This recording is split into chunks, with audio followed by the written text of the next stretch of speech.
لوچین دمجمیر شش جارکیه مجوره پیشکش بکن فرمون سر لوچین. مالباتên girtî û ravandiyên sivîliyên Kobanê daxwaza zanîna çarenivîsa girtiyên xwe yên li dev Daişê dikin. Duh dermansazek, îro parêzerek li gel çend ciwanên Kurd li Efrîna Rojavayê Kurdistanê hatina ravandin. Çekdarên pêdê gefa kuştinê li çalakvan û ciwanên Kurd li Ewropa dixwe. Amerîka proje yasaya İsraîlî di derbarê danpêdana Amerîka bi serweriya İsraîl li ser Colanê dixwîne.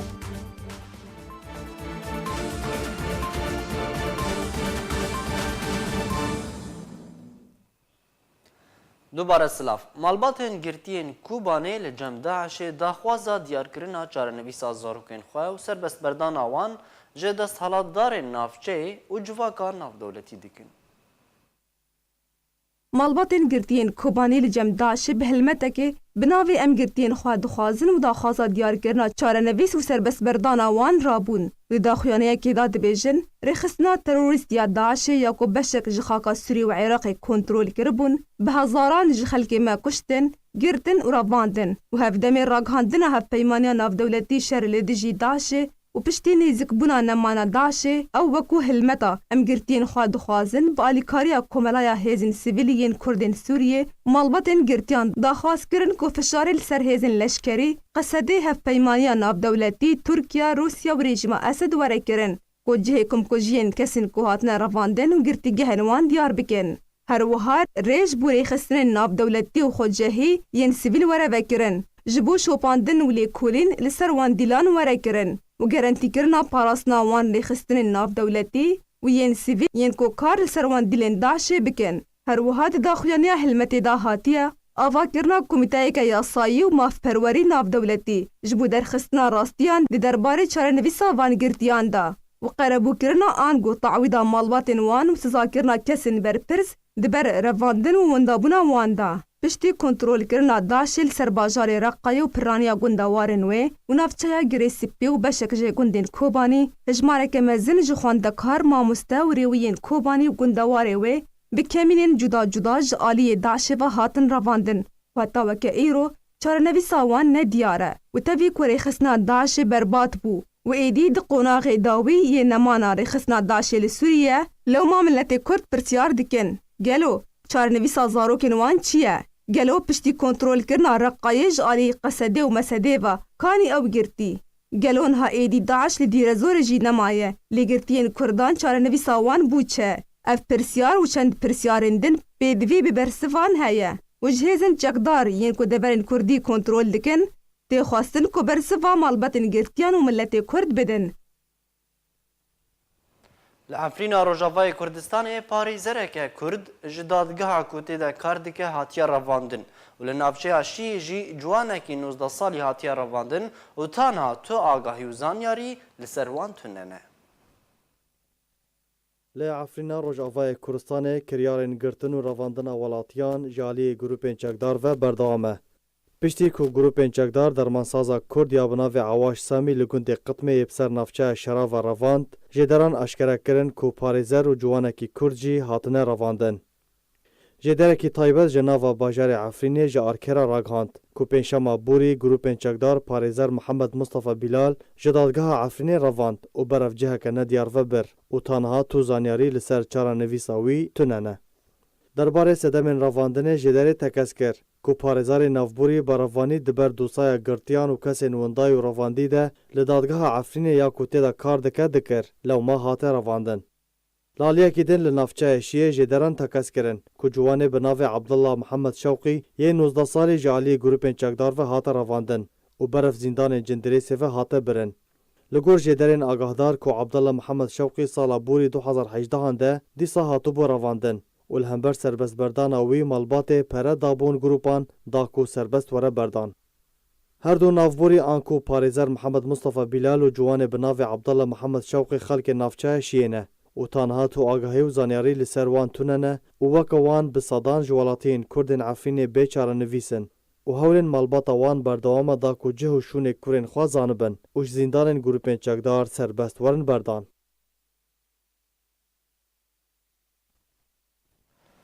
Gef û binpêkirînên peyadê û alîgirên wê di derheqê welatiyên Kurd di Rojavayê Kurdistanê bi hemî şêweyan berdewam in.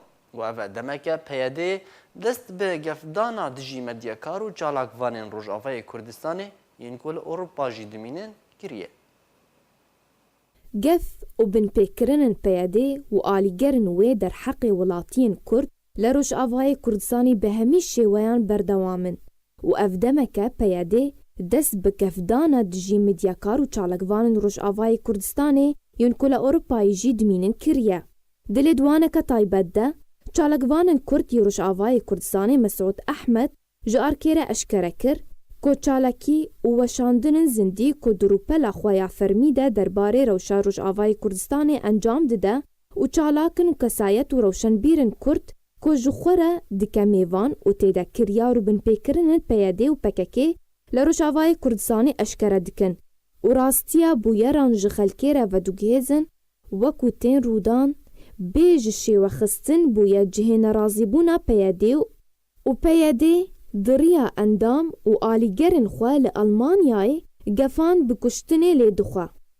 Ehmed got ku sibeha rûja dudoyê meha sibata bûrî polîsên Almanî ji min re gotin ku jiyana min ditirsîde ye ji alî endamekî PKK bi navê bavê Diyar ku xelkê Amûda ye ji Rojavayê Kurdistanê ye û li Almanya dijî. Wan ew girtiye piştî ku çend caran gefên bi kuştinê li çalakvanê Kurd Mesûd Ehmed dane û polîsan ji Ehmed re tekez kir ku ji mala xwe dernekeve ji ber ku jiyana wî dimitirsîde ye û eger heye ji alî hin alîgerên PKK ve werê terûr kirin.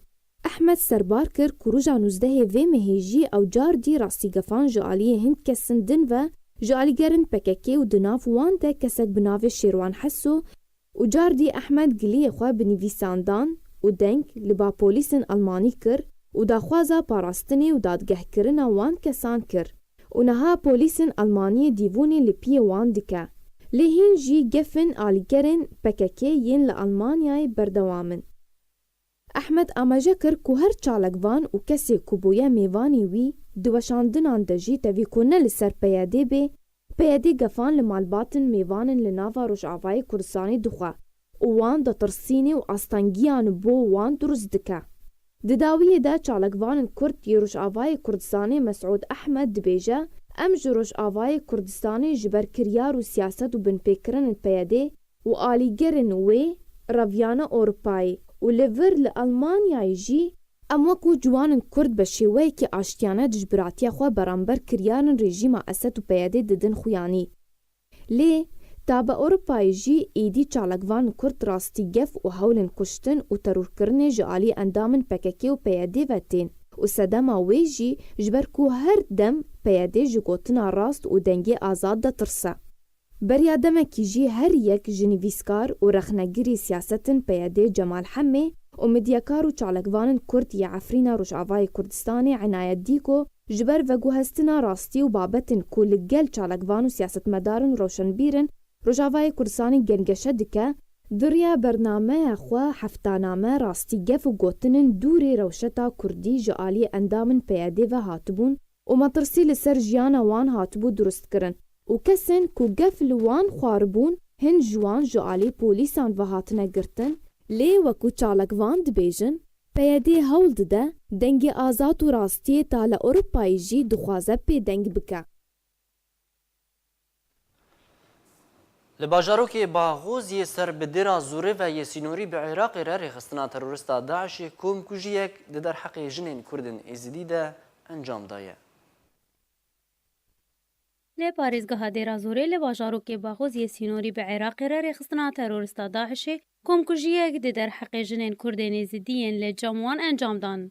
Rojnameya Brîtanî Daily Mail li roja yekşemê di raportekî de eşkere kir ku hêzeke taybeta artêşa Brîtanî di êrişekî de li ser Daişê lê bajarokê Baxûzê termên pêncî keçên Êzidiyên serjêkirî di cihên çûpoşonmeyan de dîtin.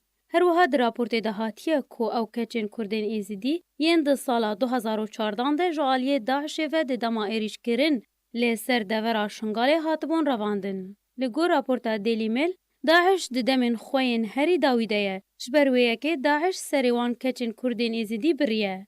جبر کو اندامên Daişê hatibûn dorpêçkirin û di encama şarekî tund de li gel hêzeka taybet a artêşa Brîtanî de şikest bûn. Her di raportê de hatiye ku beriya çend rojan 100 çekdarên Daişê li Baxûzê hatibûn kuştin. Hinek endamên Daişê xwe di tonelên bin bajir de veşartibûn û hêzên hevpeymaniyan ew tonel jî bi ser wan de anîne xwarê û ew bordoman kirin. Her lê gor heman raportê ku piştî êrîşa hêzeka taybet ya artêşa Brîtanî li ser rêxistina terorîstiyan navborî, hejmarek ji terorîstên Daişê bi cil û berkên jinan xwe ji wê deverê rêzgar kirin û revîn.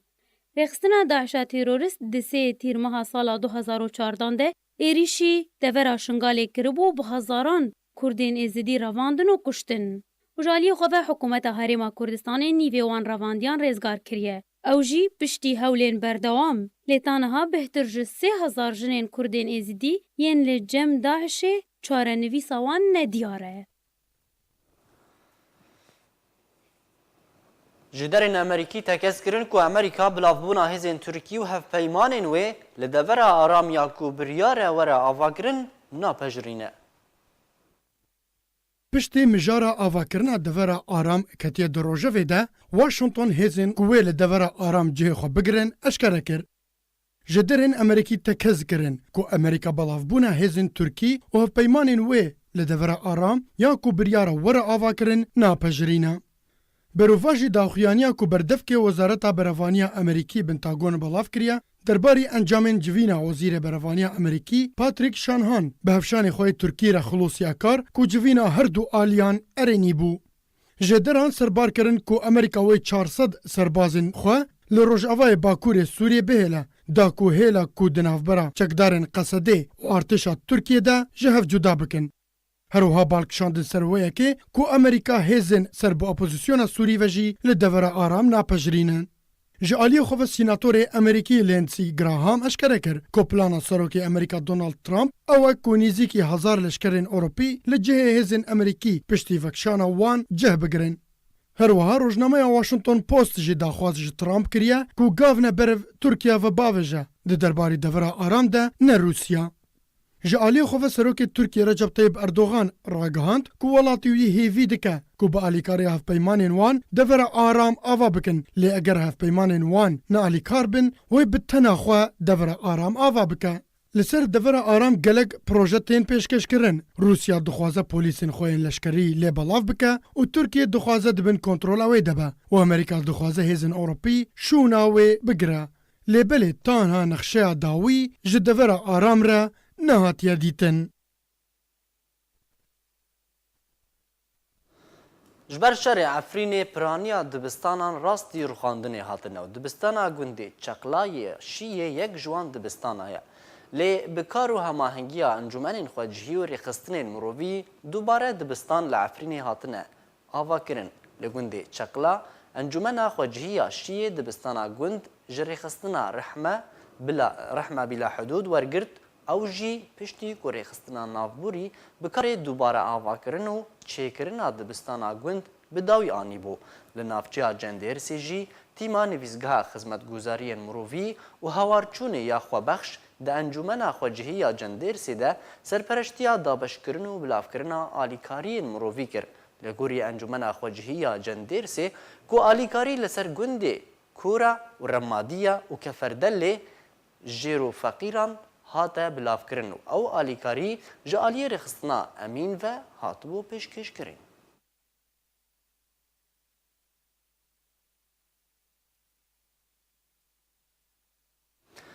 Li navçeya Cendêrsê Efrîna Rojavayê Kurdistanê tîma nivîzgeha xizmetguzariyên mirovî û hawarçûnê ya xwebexş di nava encûmena xwecihî ya Cendêrsê de serpereştiya dabeşkirin û bilavkirina alîkariyên mirovî li 4 gundên navçeyê kir.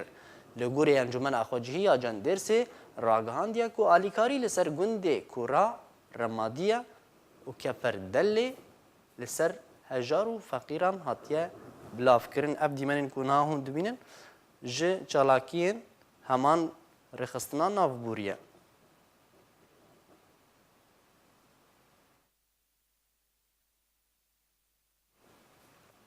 اسرائیل پروژه یاسایek pêşkêşî Amerîka kiriye dixwaze ku Amerîka danpêdana fermî bi Colanê bike wekû erdek İsraîlî û li gorî jêderan Amerîka bi erênî li proje yasaya İsraîlî dinere. جێدەرێکە سیاسی ئیسرائیلی ئەشکەرە کرد و ئەنجومەنا پیرانیا ئەمریکی ڕازی بوون سەر خۆستەکە سەرۆکوەزیرên ئیسرائیلê بەنیامین نەتنیاهۆ دەربارەی دانپێدانا ئەمریکا سەروەریە ئیسرائیل سەر جۆلانێدایە. تۆڕە شام یا سووریێ لەسەر زارێ ژێدەرێکە سیاسیژی تل ئەبیب بەڵاو کردیە و ئەنجومەنا پیرانیا ئەمریکی لەگەل هەژمارەك سناتۆرên دەموقراتی ڕازی بوونە خۆل سەر خۆستەکە بەنیامین نەتنیاهۆ دانا هەفتیا بێدە وێ پرۆژە یاسایە ئیسرائیل دەربارەی دانپێدان بە سەروەریە ئیسرائیل سەر جۆلانێ وەرە پێشکەشکردنج بۆ سەرۆکێ ئەمریکای دۆناڵد ترامپ. لە گۆری ژێدەران هەریەک جی تیم کرۆز و تۆم کۆتن کو هەردوو ژی سناتۆرên کۆمارینە ئەشکەرەکردنە کۆ پرۆژە یاسایە بنیامین نێتنیاهۆ ڕازی بوون و پشتەوانیە بهتریا سیناتۆرên دەموقراتی بە تایبەتی ستینی هۆیر کۆ تێناسکردن وەکو سەرۆکێ سیناتۆرên دەموقراتیên ئەمریکی ڕازی بوونە خوێب ئەشکەرە دانا دیارکردن.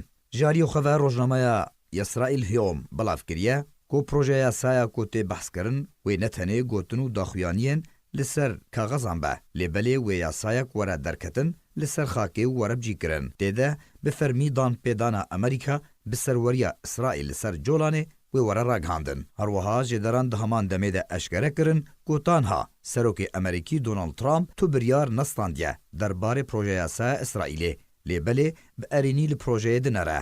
سەرباری کۆ بنیامین نەتنیاهۆ سەرۆکوەزیرên ئیسرائیلê daxwaz ji Trump kiriye ku eger hêzên xwe ji Sûriyê vekşîne divê beramberî wê colanê wekû erdeka İsraîlî rabikîne. Proje yasaya İsraîlê di meha borî de ji aliyê Binyamin Netanyahu serokvezîrên İsraîlê ji bo John Bolton rawişkarê netewî Amerîka hatibû pêşkêşkirin. Tê zanîn ku sala borî de serokê Amerîka danpêdana fermî bi Qudsê kir wekû paytexta İsraîl serbarî veguhestina balyozxaneya Amerîkî bo Qudsê û niha hewlên danpêdana Amerîka bi Colanê wekû xaka İsraîlê tê kirin serbarî ku rawşberev xweşkirina peywendiyên İsraîl welatên Erebî ve tê handan. Odeya ragihandina Iraqê ragihand ku wan 280 çekdarên Daeş yên Iraqî ji çekdarên Qesedê wergirtine da ku werin dadgehkirin. Odeya ragihandina Ewlehiya Iraqê ragihand ku wan 280 çekdarên Daişê xudan ragiznameya Iraqî ji çekdarên Sûriya Demokratîk li Sûriyê wergirtin ku di şerê dijî Daişê de li Sûriyê hatibû girtin. Odeya ragihandina Ewlehiya Iraqê di daxuyaniyekî fermî de ragihand ku di şerên di navbera çekdarên Qesedê û Daişê çekdarên Qesedê hejmarek çekdarên biyanî girtin. Her wiha 500 çekdarên xudan ragiznameya Iraqî jî hatine girtin. Daxuyaniya navborî diyar kir ku weke rêgirî li serbestberdana wan ji aliyê çekdarên Qesedê wan ta niha 280 çekdarên Iraqê ku şer li gel Daişê dikirin wergirtine. Navborî eşkere kir ku ew 280 çekdar bi rêya du karwanan hatine radestkirin û diyar kir ku wê berdewam bin heta hemî çekdarên li cem Qesedê wergirin. Her wiha serbar kir û got ku ew çekdar hatine wergirtin piştî wergirtina navan ji Qesedê û tekeskirina hebûna wan navan di tomanê hikûmeta Iraqî de ku biryara ew çekdar werne dadgehkirin ku ev biryare bi tenê çekdarên xudan ragiznameyên Iraqî li xwe digire. Ev yek tê hevdemê ku hindek aliyên leşkerî Iraqî ragihand bûn ku çekdarên Sûriya Demokratîk 20 çekdarên biyanî jî radestî hikûmeta Iraqî kirine ku piraniya wan Frensîne. Her divê derbarê de endamê Komîta Ewlehiya Iraqê Elî Lixanimî ragihand ku girtiyên Daişê yên biyanî yên ku karên terorê li Iraqê nekiribin wê werne radestkirin ji bo welatê wan yên resen. Ajansa ragihandina Rûsî ragihand ku wî serokê Rûsyê Vladimir Putin li gel serokvezîrên İsraîlê Binyamin Netanyahu pêşhateyên dawî li Sûriyê guftûgû bikin. Ajansa navborî li ser zarê berdevkê fermiyê Kremlinê Dmitry Peskov diyar kir ku ev civîn wê roja çarşembê li Moskû were li darxistin. Her li gorî zanyariyan ku di vê civînê de wê behsa pêşhateyên herêmî û rojhelata navîn bi giştî were kirin. Bi taybetî faylê Sûriyê û hebûna çekdarên Îranê di Sûriyê de wê were danûstandin.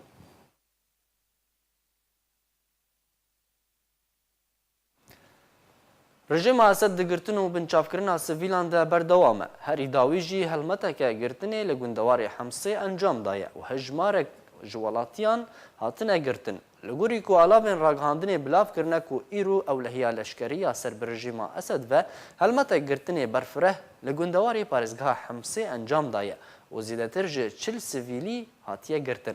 هر لگوری کو علابین راگهاندنی اشکره کرنه کو پرانی وان گرتیان جه کسین کو بریان ها بجداری ده شورش سوریه ده لپارزگاه حمسه گربون.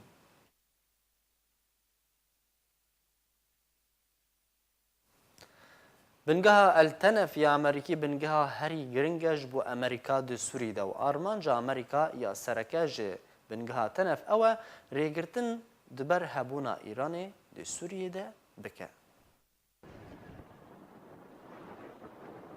بنگاه التنف یا امریکی بنگاه سرکه جهبونا امریکی ده سوریه ده و آرمانجا امریکا یا سرکه جدامزراندنا و بنگاه او کوره لپیشیا درباسبونا میلیسین ایرانی ین کو درباسی سوریه دبن بگره هبونا ولایتین یگرتی ده دستپیکا سالا 2016 هنده جبنگاه التنف دستپیکر و او یک پشتی درخصنا تروریستین داعش جدوره و بنگاه گرنگیک لشکری و هریمی و سیاسی ستاند پشتی کو ولایتین یگرتی هزین خود سوریه ده بلاف کرد.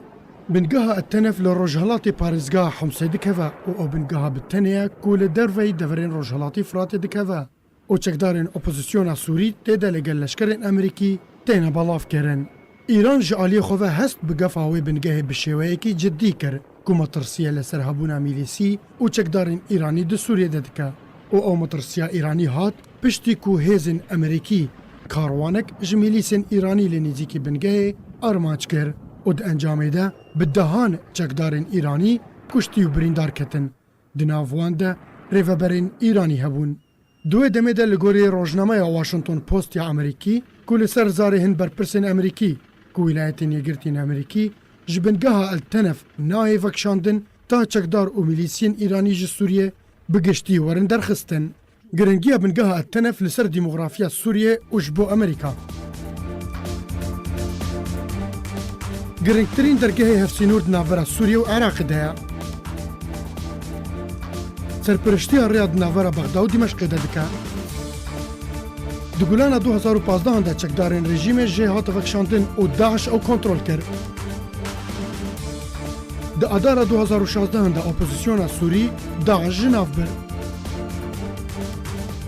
ده هزاران 2016 هنده امریکا دست به پرورده کرنا اپوزیسیون تیده کرد. ده ایلون 2016 هنده هف پیمانی ناف دولتی ناونده که رژیم نیزیکی التنف ارمانچ کرد.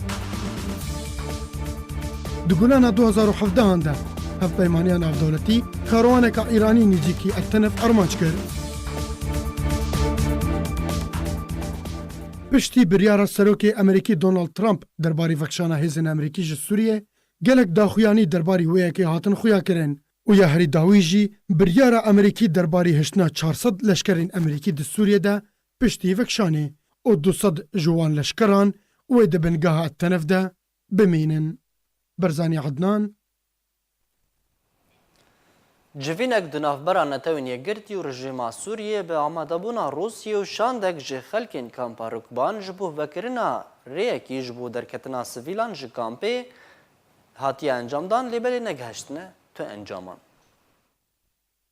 سروکا شاندان نتوین یگرتی جبو کامپا رکبان رنا زکود جوینکی لگل برپرسین رژیما سوری لدارخست جبو گفتگو کرنا درخستنا سیویلان جی کامپا رکبان آژانسا تاس یا روسی راگهاند و سروک ناوندا لهف هاتنا روسی سرگی سولماتین د کنگرکی روزنامه‌وانی ده اشکره کرد که جوینا ناوبوری هات لدارخستن به آماده بونه که روسی هر وها سروک هوزن که لکامپه دجین که دوی جوینه ده بحثا همی کیشین کامپه کرن به تایبت مجاره درکتنا سیویلان جی کامپه بر دروی دبن کنترولا رژیما سوری ده هفدمه درکتنا داخوازیان به وکرنا ریکی آرام و اوله جبو گهاندنا خلکی کامپه جبو باکوری سوریه به تایبت دورین دبن کنترولا چکدارین اپوزیونه و دبن سرپرشتیان نتوینی گرتی بریا چند روزان جی روسیا راگهاند کوان درگهین مرووی جبو درکتنا سیویلان جی کامپه وکرنه لی هر دو باجاروکن جلیب و جبل غراب به هماهنگی لگر رژیما سوری لی جدرین جناوا کامپه راگهاند کو یک سیویل جی دوان درگاهان را نچویه جبر مترسیا خلکی به تایبت کو هر دو دچنه دورین دبن کنترولا رژیما سوری لگور کو سروک انجمنا خوجهی کامپه در باس الخالدی راگهاند بو روسیا هر دم امریکا تومتبار دکه بریگری لدرکتنا سویلان جی کامپه بریا درگهین کو روسیا وکرنه هفدمی کو امریکا روسیا و رژیم سوری تومتبار دکه به دور پیچ کرنا کامپا الرکبان و ریگری لدرکتنا وان کامپا الرکبان لسر سینور سوری و اردن دکه و تیده بهتری 5000 در بدرین سوری در روشکی گلکی خراب ده و هجار ده دجین جبر دور پیچا کو رژیم سوری لسر فرس کریه هر وها گمبون آلی کاریان نافدولتی ین کو تین شاندن جبو کامپه لباجار بوخوم ی آلمانیای آهنگا امزکرنا فرهنگا پارێزەر جلال ئەمین یاکوب هەر سێ زمانên کوردی عەربی و ئەڵمانی پێکتێ برێڤەچوو.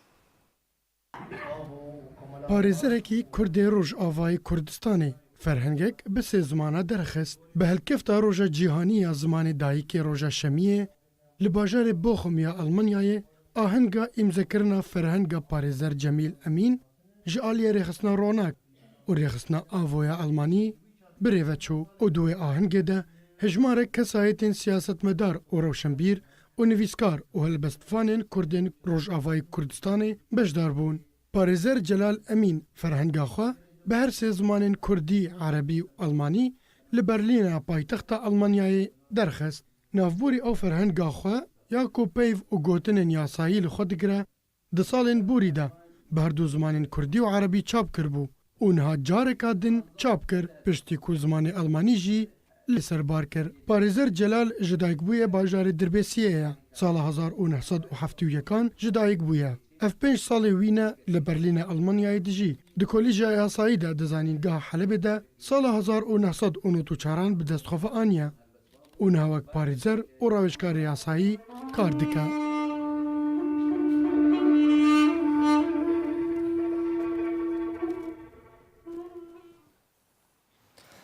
Em ê bêhtir li ser vê ferhenga ku ji aliyê Celal Emîn parêzer ve hatiye duristkirin rawestin me mêvandariya wî bixwe kiriye. Parêzer Celal Emîn ji Almanya li gel me ye. Mamosta Celal ev dema te baş? Êvar baş, dema baş, spasgerek. Serçavan. Eger tu hinekî bêhtir ji me re li ser ferhenga xwe biaxive ev ferhenga he te li ser çi binemayên zanistiyên Kurdî durist kiriye, çi zarafên Kurdî têde hene?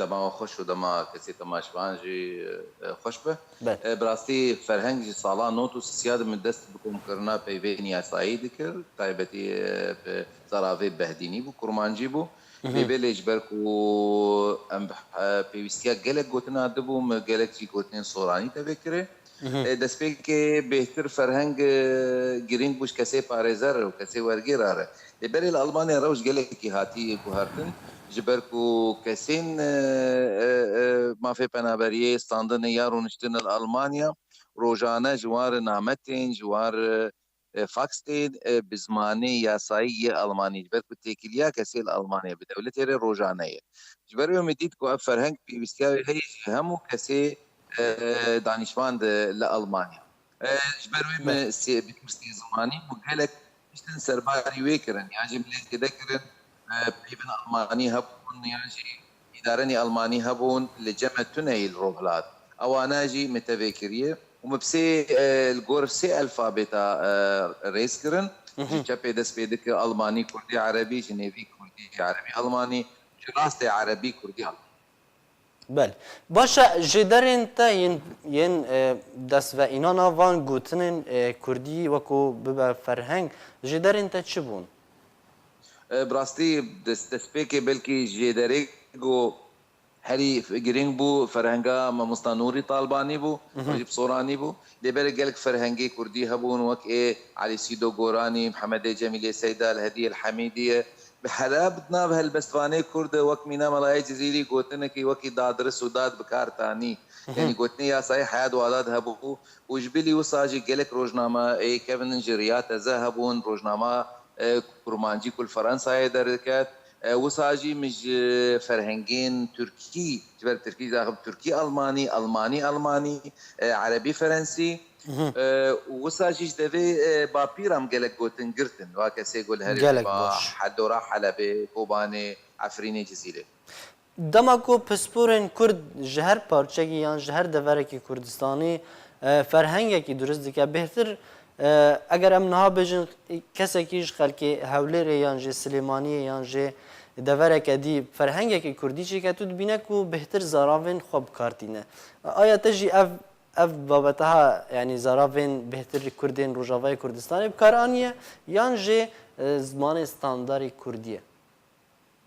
انا براستي زمانه ستانداري كردي جبر كو براستي از بن باوي مجيش باكور هاتيه بهتري زاراوي كردي بلكي هنكي هاي مجي سوراني جاي زازاكي نتيدا جلك زمانه ستاندار مبكاراني وك مشترك حياب قوتنا مش سوراني بكاراني هرما عفرين كوباني جزيره لهجه وهب مبكاراني تشتك جلك باش حتى كوتا فرهنگا خو بداوي اني چ قصدم ترخوار براستي كردي عربي جلكي دريش كرج نوتو سياد حياة 2012 اللي بشي ألمانيش 2014 حياتها 4 سال بردوام كر ولو جماري قوتنا الجور كدا 4 سال هذا نفرج بركو زمانية صحيح زمانكي نفري يعني 2006 تيرمن أمكارم بيجن يعني شي بويجانا بني اف برسياش تكربا فرهنگا تا چند قوتنا الخو دگره حيانها دورا 2006 1700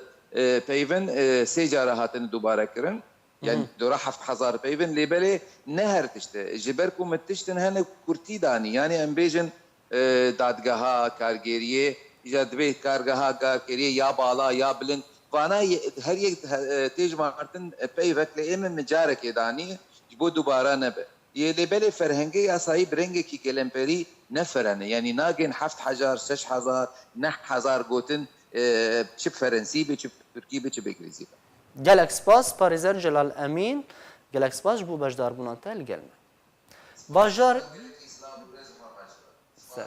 باجار دیرکا روجاوای کوردستان جهکی شونواری و سرشتیه و گرینگیه که وی تایبت هیا کود کول سرسینوری دو ولاتان جروکا دیرکی دوی راپورتی ده دیرک انگو دیرکا حمکو باجارکی روجاوای کوردستانیه دکوه باکوری روجالات سوریه لسر باکور و روجاوای کوردستانه نزیکی باجار جزیره بوتان و باجار زاخویا به پارزگاه حسکی و هاتیا گریدان کو نزیکا 200 کیلومتران جه دوره او جه شاما پایتخت سوریه نزیکی 900 کیلومتران دوره دیروکا آواکرنا باجار دیرکه به دیروکا دوری بگشتی و گریدایه به دهن شارستانی و هیزان دوی دوری را درباس بونه القرن الرابع يميلادي او باجار هات افاكره كلمة حسين حتى باب اسماعيل حتى صالة تقريبا نقبة حصدوا شلي حصدوا بيجي حتى تيجي كابالية جيت خرابة بو جنس إنسان أتدنى يعني حتى أفاك أمروك فاتنا تدا مثلا أفاكنا ناو واتایا ناوی دیرکه به گلک شیویان تی گوتن هن ودگرینن به دیره خرستیانان یا کون کوتان هاجی لدیرک دمینه و هن جی ودگرینن دوری کان ديرك نافي بوا ديرك نسبة الدير ديرا كفن ديرا مرمي عضرة ديركا كفنا إذا ديرك يعني ديرك أوا ديرك نافي ريك هاتيا بري ريكا بريك وصليبي النيبا بك جم قاني عسكري ريك بريش ملي قناتشوخ المستسانة وبريه ده هذا جزيرة رياض بر منطقة زمار طلع بريوا ده هذا شو ميرديني الويد تقاطع ده بريك الجهد بيك كده عوابي تقاطع الريد الويد ديريك أو بيه دیرکا حنکو ناویوی راسته حنکو پچوکرین جالیه زمان و جناوی حنایه و بگشتی خلق دیویژن دیرکا حمکو چمانه دیرکا حنکو نمعقوله دیرک بناوی حمکو و کو ناوکی اسلامی و وره گریدان بگشتی خلق دیویژن دیرکا حمکو هنجی دیویژن دیرک آنکو دیرا پچوک يعني الدير الصغير باجارê Dêrikê ji Kurd û Siryan û Aşûr û hin hozên Ereb pêk tê û ji aliyê olî ve ji Musulmanan û Xristiyanan pêk tê. مكوناتي وي حاليا في زمانها سرياني هنا وكرد وهنك عرب. Dêrik ta berî salên sihî ji sed sala bîstan girêdayê bi Cezîra Botan vebû. Ji sala 1929 an got ji demê rêkeftina sazkirina sînûr ya ku di navbera Sûriye û Tirkiye de Dêrik êdî bû beşek ji nexşeya nû ya Sûriye û di wê demê de hêzeka Frensî lê bicih bû û qijleyek lê ava kir ku tanha ew qijle lê dimîne.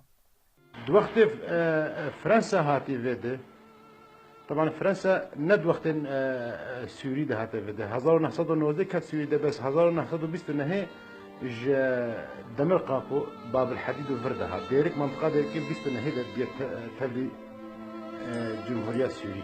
طبعا فرنسا صلاح 1960 كانت حتت منطقه من الارض. المنطقه دي كده 1960 فهندي طبعا مكاني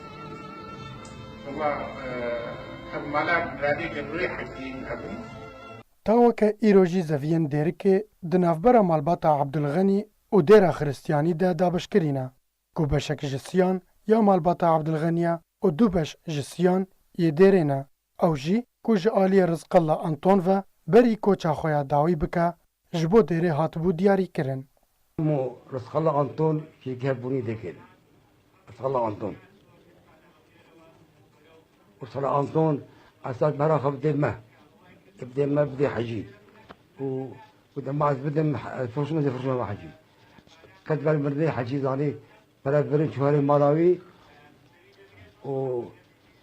أو برا خا قد عبد الغني جم صلاة أنطون وتعد دائما بدي ما قو خدي حجي زاني أجي بدم ديراها حجي بدي ديرا كيفاته كيف أخوي تا ديري هيبة بأي مقابل صلاة أنطون كسي نبي بدين بي كسي نبي بندانه اب اتفاقی نقابه ما ديري ده شيبي سر خاصة تصير بند بينجي ما جو اب عرض هنا ناي فروتش غريباره الا برد الطرفين وقت ام هردو حاضر بن ام بكارم بفرشه ام هردو نراضي بن او بيع بطاله ناي او كانوا يا غايتها ما من باب ذهبي ابعد بفروتش اهل الجهره روي ديرك ما تذكاري بيجي حمي ام اهل ديرك حمي هذوك عائلك ام حمي هذو ناظرك بري هو فاشن صالح بوري ده بي يك مال نبي دير كده ام ناس نكر ما ناس نكر نها دو بشن ديركي يديرنا وبش ماي مالبات عبد الغنيا دبكو رزق الله انتون خودي وي كبنبا تو اگاهي من سرفيا كينين وسلطان لبيت عبد الغني Di 23 meha adara sala 1957 navê Dêrikê ji aliyê rejîma Sûriye ve hate tehrîb kirin û kirin El Malikiye.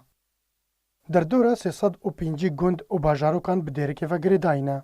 Hejmara neşteciyên Dêrikê weke bajar nîzîka 75,000 kesan e û weke navçe derdora 400,000 kesî ye. Devera Dêrikê ji aliyê çandiniyê, av, petrol û şûnwaran ve dewlemend e. 5 bendavlê hene û ji nav bajarê Dêrikê her sê çiyayên cûdî bêxêr qereçox lê tên dîtin. Çemê Dicle an got ava mezin dîdevanê dîroka Dêrik û deverê ye. Bi vî awayî em gihiştin dawiya nûçeyên xwe em ê careke dî ser nûçeyan li bîra we bînin.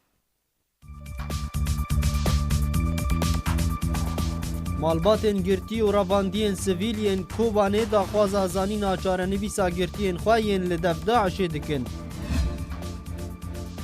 Duh dermansazek îro parêzerek legel çend ciwanên Kurd li Efrîna Rojavayê Kurdistanê hatina revandin. Çekdarên PYD gefa kuştinê li çalakvan û ciwanên Kurd li Ewropa dixwe. Amerîka proje yasaya İsraîlî di derbarê danpêdana Amerîka bi serweriya İsraîl li ser colanê dixwîne.